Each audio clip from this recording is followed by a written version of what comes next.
Hoje nós estamos no segundo vídeo da série Entendendo o Eletroencefalograma e o Vídeo Eletroencefalograma. Estou aqui com a Karen, minha colega. Ela é técnica de enfermagem, técnica em neurofisiologia e também é estudante de medicina. Quem não viu ainda o vídeo anterior, eu recomendo que vá até lá para ver, para que entenda melhor o que é o eletroencefalograma. Às vezes eu vou falar eletro, vou falar EEG, vídeo EEG, só para não ficar uma palavra muito grande, para simplificar.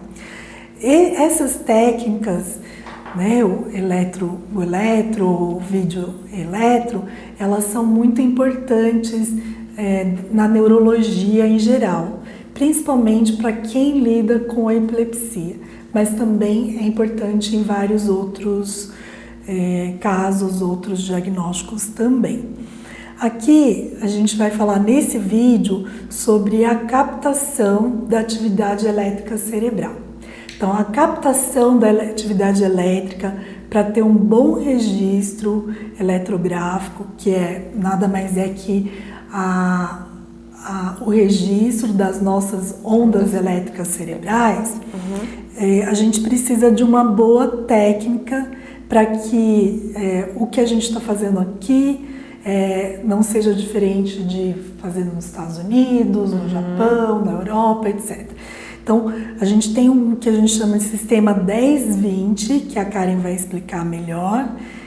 Também tem o sistema 10-10, que é o sistema internacional de colocação dos eletrodos. Também vou falar um pouquinho depois, né, o que significa cada pontinho desse, onde que está em cada local do cérebro. Karen, me explica melhor o que é esse sistema 10-20 e a importância dele, só para a gente contextualizar esse vídeo. Então, como a doutora Luciana já introduziu, o sistema 10-20 é importante para isso, para padronizar essa captação da atividade elétrica cerebral.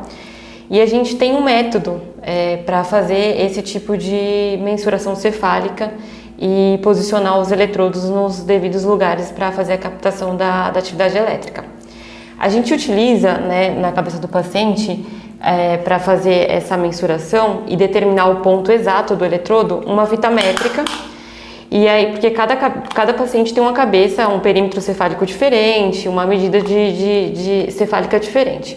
Então, para conseguir padronizar essas medidas, a gente utiliza uma fita métrica para fazer várias medidas da cabeça do paciente e ir determinando os pontos, calculando a medida total, calculando 10% e a partir de 10%, 20%. Por isso a justificativa do nome 10-20, né? Então, vou fazer um exemplo bem básico aqui, da primeira medida que a gente faz. Então, a gente mede a cabeça do paciente aqui, a primeira medida, a gente faz do nariz até uma proeminência óssea que a gente tem aqui na parte occipital da cabeça, que aqui a gente chama de násio e aqui de íneo. A gente pega a fita métrica, a gente vai até ali o ossinho do nariz, que é o násio, passa por toda aqui a linha média da cabeça do paciente e vai até esse ossinho aqui de trás, essa protuberância ou proeminência óssea que a gente tem aqui atrás. Dependendo da medida, a gente calcula, por exemplo, aqui deu 20%.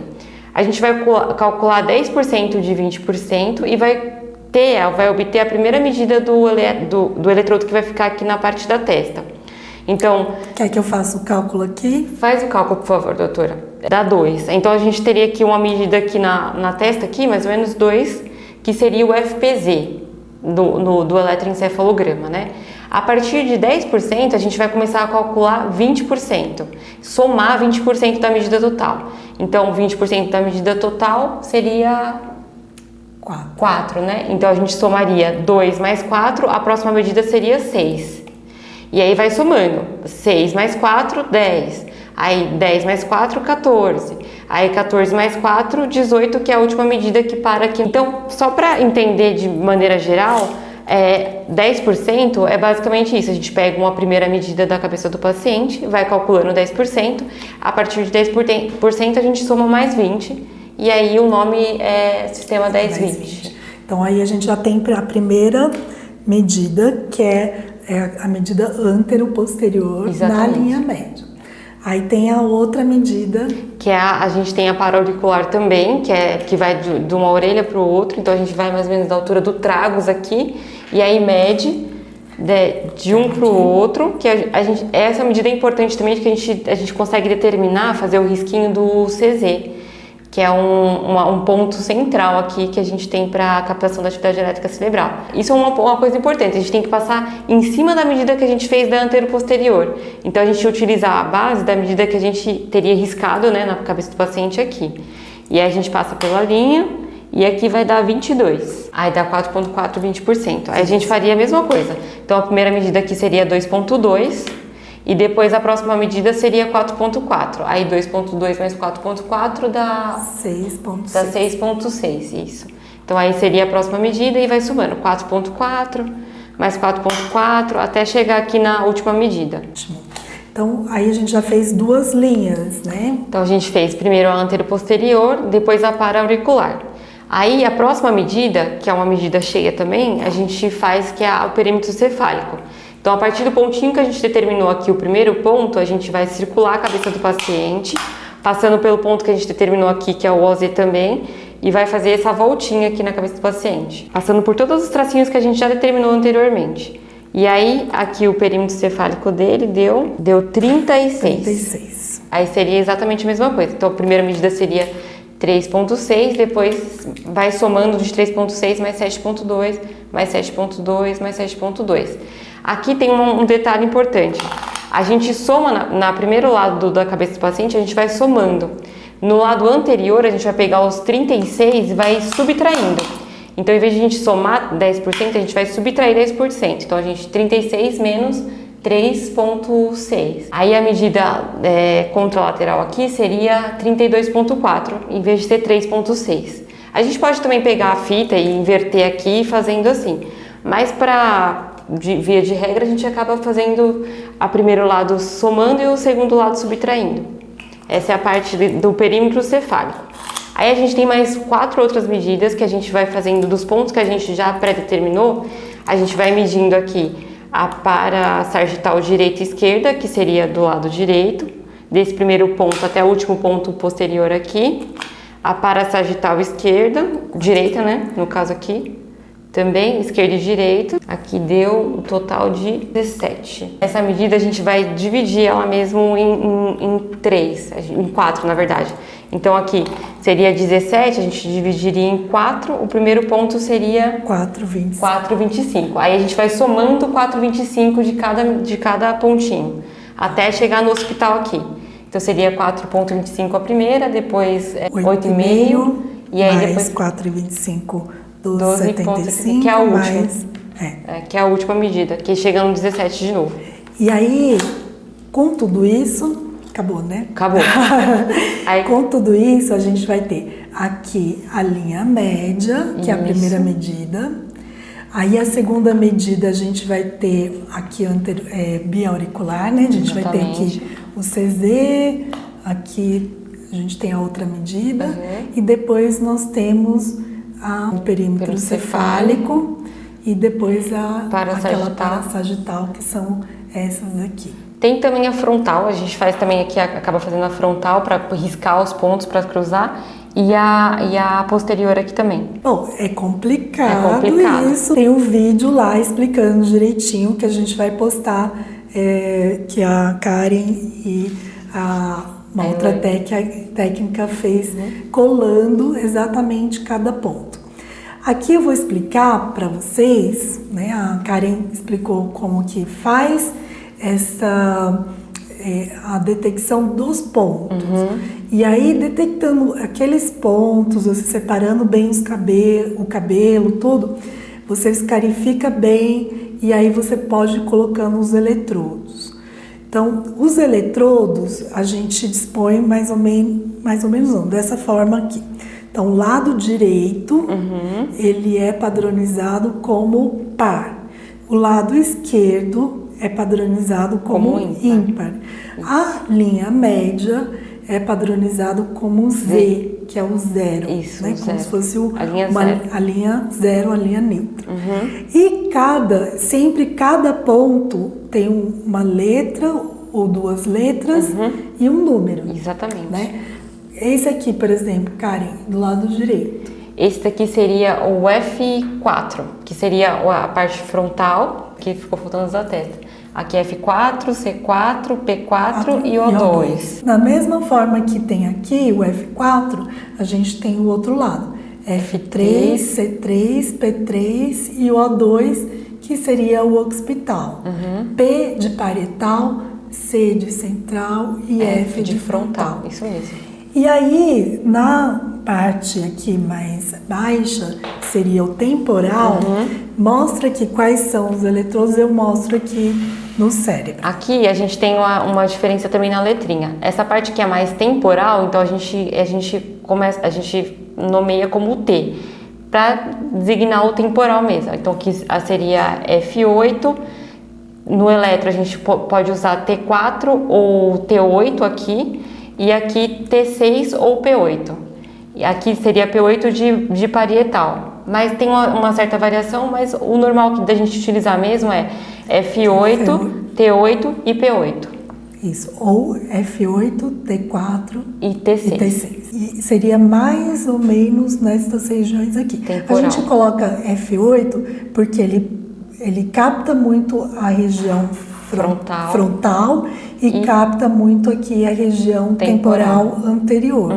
E T5 é a temporal média e aqui pode ser a temporal posterior ou também aquela região que ela é meio parietal entre o temporal e o parietal. Mostra para mim agora a linha média aqui. Essa linha média que a gente tinha falado já agora, a gente determina ela como Z, que a gente fala que é uma linha neutra, né, Z, e aí aqui seria FZ de frontal, então a linha média aqui CZ de central, aqui PZ de parietal e aqui OZ de occipital. Tem dois eletrodos que a gente coloca aqui, que também capta a atividade elétrica, Sim. mas que às vezes a gente usa como que a gente chama de referência, que é o auricular. É muito comum a gente pôr também os auriculares, que geralmente é aqui na parte de trás aqui da orelha, do pavilhão auricular aqui. E uma coisa importante só que eu gostaria de ressaltar é do preparo que a doutora falou já da carificação. A gente já falou da escarificação, mas é um ponto crucial na realização do exame, porque ela às vezes incomoda porque a gente faz como se fosse um esfoliamento mesmo no couro cabeludo, e é importante a gente fazer isso. Alguns pacientes têm um couro cabeludo mais sensível, então reclamam um pouco, nossa, precisa de fazer? Precisa, porque a gente consegue limpar bem o couro cabeludo e a captação dessa atividade ela fica mais limpa, a gente tem uma impedância melhor, então a gente tem uma captação da atividade elétrica mais fidedigna. Isso é muito importante a gente fazer, e a gente só não faz em caso de couro cabeludo extremamente sensível que sangra na hora que você passa gás, que pode acontecer em algum tipo de comorbidade, ou em crianças que estão dormindo e que são muito sensíveis ao toque e a gente não consegue fazer, porque a gente precisa de ter mais cuidado para não acordar a criança, mas via de regra a gente faz com todos e é muito importante, é uma etapa muito crucial na hora de fazer a captação do exame. Exatamente. Então, quando vir para o setor, né, vir com o cabelo limpo, não pode estar molhado, com bastante seco, para que não interfira nessa captação. Você comentou, né, nem sempre, né, na maioria das vezes, quando faz ambulatorial, a gente não faz essa medida. Sim. Né? A gente faz uma forma mais visual. Isso. Né? Porque o técnico, ele já tem os pontos muito claros, né, para colocar. A gente já tem a parte visual, como a doutora Lu falou, muito treinada. Então a gente já sabe exatamente onde vai o ponto lá do eletrodo. A gente acaba não fazendo isso porque a demanda é muito alta, enfim, porque é uma coisa mais rápida, uma coisa mais, não é tão minucioso igual o videoeletroencefalograma. Mas no eletroencefalograma a gente faz com todos, e às vezes acontece até a gente de colocar os eletrodos na cabeça do paciente e a gente fazer a medida depois. Uma criança que é muito agitada, que não deixa medir, e quando a gente vai fazer a medida, tá exatamente no ponto que a gente colocou da forma visual, mas a gente faz só para checar se tá tudo certinho, o que comprova que a gente já tem esse olhar mais treinado para conseguir colocar os eletrodos. E o que é incrível, porque, olha, não é fácil. Não é fácil, mas é questão de treino mesmo, de prática. Quantos anos, cara? Eu, 6 anos agora. Tem gente que tem muito mais, a gente conhece gente com 30 anos, né, doutora, já de prática. Verdade. E aí é muito legal que os técnicos, eles estão muito treinados e muitas vezes eles falam, olha, dá uma olhadinha nesse exame e tal, porque teve uma alteração, tem uma suspeita de estado de mal epilético, tudo.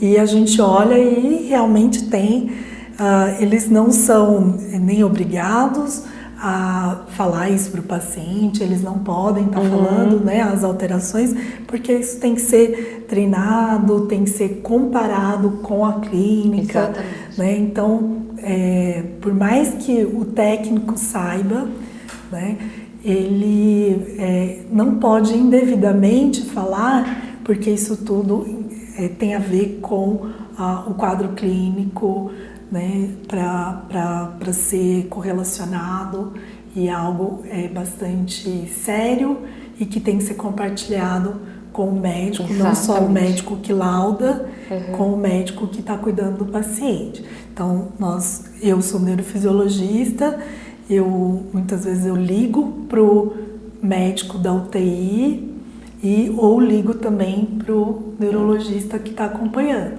E discuto com ele os meus achados com a clínica daquele paciente, para tentar a melhor conduta. Exatamente. Bom, eu acho que a gente encerra aqui essa parte de colocação dos eletrodos, e o próximo vídeo eu vou falar um pouquinho sobre as ondas elétricas cerebrais e um pouquinho, né, de interpretação, bem pouquinho. Uma introdução. Uma introdução. Não que eu queira esconder, mas é porque isso é uma coisa bastante extensa, sim, que precisa de ser um treino e é algo de uma especialidade, uma subespecialidade dentro da neurologia. Muito obrigada a todos. Quem não assistiu, assista o primeiro vídeo, e o próximo eu vou falar um pouco melhor sobre as ondas elétricas. Obrigada, e não percam o próximo vídeo, hein?